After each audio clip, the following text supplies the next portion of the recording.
என்னை பாச பிணைப்போடு உங்க குடும்பங்கள்ல ஒருவனா நினைக்கிற பாசமிகு சகோதரி அனைவருக்கு என்ற அன்பான வணக்கம்.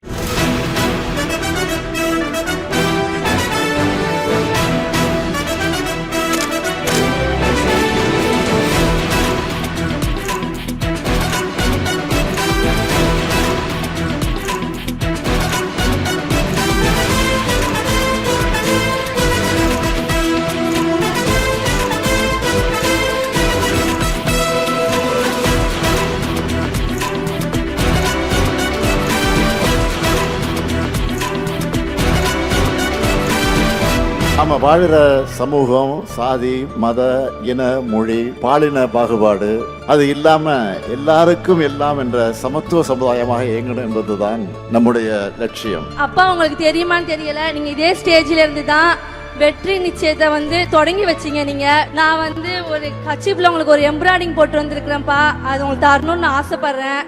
தரலாமா?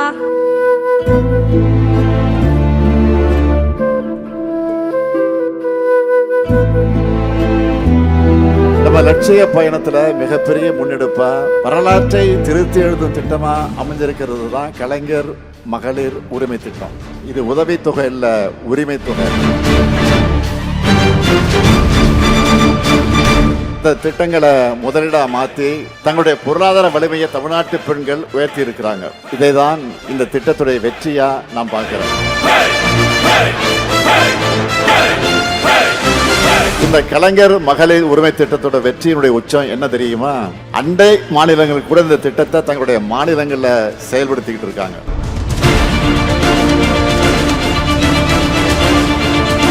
தமிழ்நாட்டில் இருக்கிற 1,30,69,831 சகோதரிகளுக்கு 1000 ரூபாய் மாசம் தொடர்ந்து கிடைக்கும். தலைநிபரும் தமிழ்நாட்டில் பெண்கள் உயர்ந்து நடைபோட நிச்சயம் உரிமை தொகையும் உயரும், பெண்களுடைய உரிமையும் உயரும். மகளிர் முன்னேற்றத்தினுடைய புதிய அத்தியாயத்தை ஸ்டாலினுடைய திராவிட மாடல் ஆட்சியில தொடங்குச்சுன்னு தான் எழுதுவாங்க.